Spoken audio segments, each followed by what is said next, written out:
العلم غير ألفاظه الاصطلاحية. والمصطلح أي مصطلح ينتمي دون ريب إلى المنظومة الفكرية والفلسفية للمحيط الذي يولد فيه ويكتسب مناعته وخصوصيته من طبيعة اللون المعرفي الذي يقتضيه ويلتزم. ولقد لخص الدكتور علي القاسمي في كتابه مقدمة في علم المصطلح صفة المصطلح الجيد بشرطين هما: تمثيل كل مفهوم بمصطلح مستقل، عدم تمثيل المفهوم الواحد بأكثر من مصطلح واحد. فالتساهل في تحرير المصطلحات وضبط ما تدل عليه يولد كثيرا من الجدل يماثل الجدل البيزنطي في القديم. ولعل أقرب ما يدور في الساحة من هذا الجدل الدائر في تحرير مصطلحات حقل العلوم الإنسانية وبالذات حقل النقد الأدبي الذي تداعت له المؤتمرات والندوات الواحدة والأخرى بحثاً عن مخرج من هذا التخبط الذي يجعل المفهوم الواحد له 20 مصطلحاً، كمصطلح اللسانيات الذي هو مرادف لمصطلح علم اللغة وفقه اللغة وعلم اللسان وعلم اللسانة والألسنية.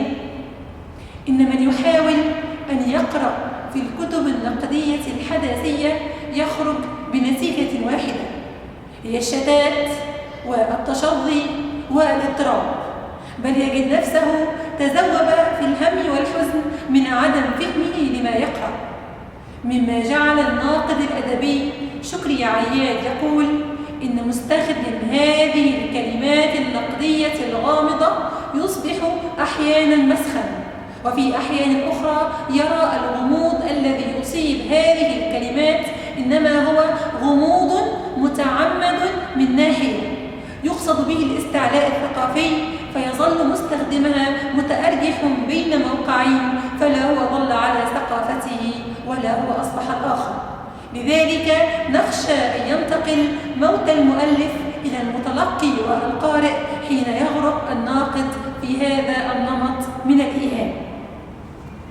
ومحاولة للمعالجة ولرأب الصدع نسمع بين الحين والآخر أصوات تنادي بإشكالية المصطلح النقدي، وأن اللغة العربية لم تعد قادرة على مواكبة العصر، فقد أصيب رحمها بالعقم عن توليد مصطلحات جديدة، وادعى مناديهم إلى تفجير اللغة، فاللغة التي بقت قرونا تضخ بالمصطلحات قد أصابتها الشيخوخة.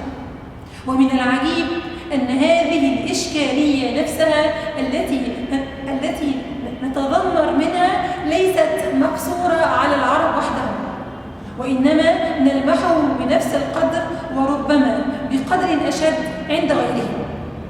فقد ذكر جاكسون في مراجعته لترجمة بعض الأعمال الخاصة لديسوسير من الفرنسية إلى الإنجليزية على أيدي مترجمين مختلفين كيف يخطئ بعضهم المعنى أحيانا ويصيبه أحيانا أخرى. فالملاحظ أن النقاش عند نقادنا العرب يدور حول السطح ولا ينفذ إلى العمق، غاضين الطرف عن الأزمة الحقيقية. فقبل أن نمارس جلد الذات لابد من فهم الفكر الوافد والدخيل بدلا من استعارته كما هو دون وعي وتحليل. فالتطورات في الفكر الغربي خلال القرنين الماضيين قد تسببت في ضمور علوم وظهور غيرها، بل وتداخل علوم كانت في السابق مستقلة. ومع هذا التصاعد والهيجان العلمي ومحاولة عدم الإبقاء على الثابت بل وهز أركان هذا الثابت، أصبح لدينا عقل يؤمن بضرورة النقد لجميع الظواهر، وظهر لدينا علم يحمل هذا الاسم النقد الأدبي الحديث. والمتأمل في الاسم يبدو أنه علم بيحصل اهتماماته داخل النص الأدبي، ولكن الواقع يثبت أنه بدأ كذلك، ولكنه انتهى إلى أن أصبح شعاراً للفكر الغربي في ثورته العارمة. فقد تجاوز النقد الأدبي حدود النص إلى جعل كل العلوم داخل النص، وصارت فلسفة الغرب هي فلسفة النص بعد ضمور الفلسفات السابقة، وأصبح لقب الناقد مرادف للمفكر والفيلسوف كما في شخصية رولان بارت وميشيل فوكو وانتهاء بجاك دريدا. لقد أصبح النقد علم العلوم كما كانت الفلسفة في غابر الزمان، وأصبح الناقد الأدبي مطالباً بتوجيه اهتماماته لا إلى النصوص الأدبية فقط، بل إلى مجموعة من الكتابات التي تتناول كل ما تقع عليه الشمس. والعجيب في هذا النقد أنه أتى لتطويع النص الأدبي أو الديني من أجل تطبيق المفاهيم والمناهج الحداثية، بعد أن كانت قيمة النقد في استلهامه قضاياه وأفكاره من داخل النص الأدبي. فالناقد قديما كان وسيطا بين النص والقارئ، والفكر الغربي يقوم على لغة النقد، والنقد الأدبي هو نقد مرتبط بأيديولوجية أو بنسق عقائدي، كما أن العمل الأدبي بالضرورة يكشف عن فلسفة صاحبه وتصوره لعالمه، وكما يقول العروي فإن ثلاثة أرباع النقد الأيديولوجي عندنا يظهر في شكل نقد أدبي. يتوجب علينا بعد الحديث عن النقد الأدبي أن نتحدث لزاما عن الفكر الذي نشأ فيه.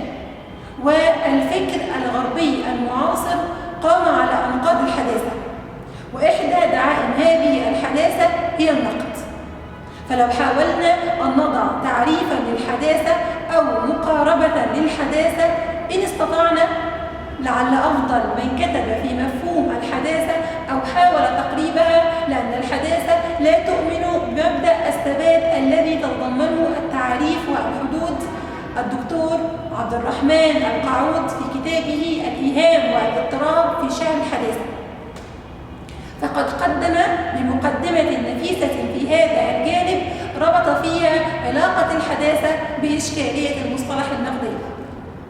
فيقول الدكتور عبد الرحمن القعود: الحداثة هي انفجار للوعي في أعقاب انفجار معرفي. هذا التعريف يقرب المفهوم ولا يحدده. فالحداثة كما وصفها أحد كبار الحداثيين العرب الدكتور كمال أبو ديب ظاهرة الالتباس، ظاهرة التضاد الداخلي، فلا نعجب من كثرة خصائصها. والذي يهمنا هو ذكر سمتين من أهم سمات الحداثة لنعرف مدى أثرها على النقد ومصطلحه. أولا، تناقضها وغموضها. لعل هذا الالتباس والاضطراب والتناقض والغموض في الحداثة ربما يمكن إرجاعه إلى جغرافية الحداثة المترامية الأطراف، إلى حد أن مالاكم براديبيري وصف الحداثة بأنها فن المدن. فهي إذن نتاج متعدد اللغات، متعدد الأصول، متنوع الجذور. هذا التعدد والتنوع وعدم التجانس أسهم في إظهار الحداثة على ما هي عليه من تعقد واضطراب متناقض واختلاف، جعل بعضهم يتحدث عن حداثات لا حداثة واحدة. ولهذا قال براديبيري عن أدب الكتاب المحدثين الذين عاشوا الفترة الواقعة ما بين التسعينيات من القرن التاسع عشر والثلاثينيات من هذا القرن أنه ليس سوى توليف بين عناصر غير مترابطة. إلى جانب هذا نجد خلطا بين المتناقضات يتمثل في المزج بين العقل واللاعقل، والعقل والعاطفة، والذاتية والموضوعية، وهو خلط بينسف أنظمة الفكر ويقلب قواعد اللغة، كما ينسف العلاقات بين الكلمات وبين الكلمات والأشياء، ويفتح أبواب التعبير أمام غير المترابط وغير المنطقي. وهذه العناصر المتنافرة في الحداثة هي ما تقف وراء إشكالية المصطلح النقدي. فغموض أفق المرحلة بيترك أثره على كل شيء بما في ذلك الوعي ونمط الكتابة وأشكالها المكسرة الملتبسة. ثانياً، أنها حداثة اللحظة. يقول الحداثي الأول كما يصفه البعض